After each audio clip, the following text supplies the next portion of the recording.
எல்லாரும் இந்த முறை ஒரு எதிர்பார்ப்பு இருந்தது. இந்த வருமான வரி விலக்கினுடைய அளவு உயர்த்தப்படும். ஆனால் யாருக்குமே 10 லட்சத்துக்கு மேல கற்பனையே இல்லை. ஆனா லாஸ்ட் பால்ல ஒரு சிக்ஸர். இது என்னத்துக்கு 5, 7, 9, 12 லட்சம் வரை வருமான வரி கிடையாது. இப்போ இதுக்கு பிரதானமா 2 பர்பஸ். ஒன்று, middle income group, fixed income group, குறிப்பா சம்பளம் வாங்குகின்ற சேலரிடு கிளாஸ், அவங்களுக்கு இன்கம்மை ஒழிக்கிறதுக்கும் வேலை இல்லை, தப்பும் பண்ண முடியாது.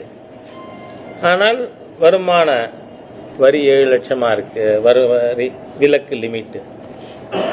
ஆகவே அவர்களுக்கு அதிக பயன் கிடைக்க வேண்டும் என்கின்ற எண்ணத்தோடு மத்திய அரசு பட்ஜெட்டில் அதை 12 லட்சமா உயர்த்தினோம். இப்போ சேலரிடு கிளாஸுக்கு ஸ்டாண்டர்ட் டிடக்ஷன் 75,000 சேர்த்து 12,75,000 ரூபாய் வரை வருமானத்திற்கு விலக்களிக்கப்பட்டிருக்கிறது.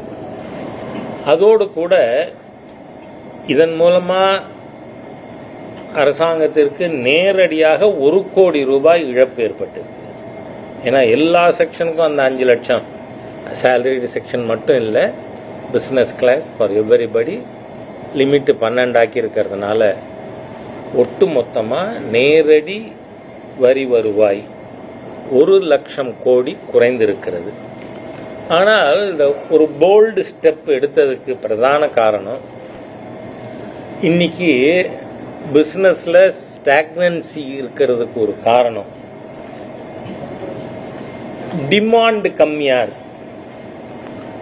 இப்ப நீங்க பார்த்தா ஒரு 12 லட்சம் வருமானம் வரக்கூடியவருக்கு 60,000 to 80,000 வரை வருமான வரியில் சேமிப்பு ஏற்படும்.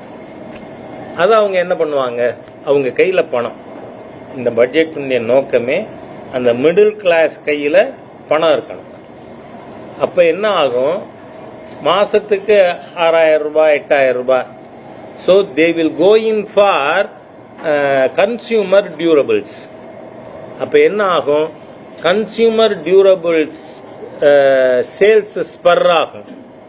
அப்ப அதன் மூலமா ஜிஎஸ்டி வருவாய் ஆக இது வேலை வாய்ப்பு அதிகரிக்கிறது, அதன் மூலமாக பொருளாதாரம் பலப்படுவது போன்ற விஷயங்கள் நடக்கும்.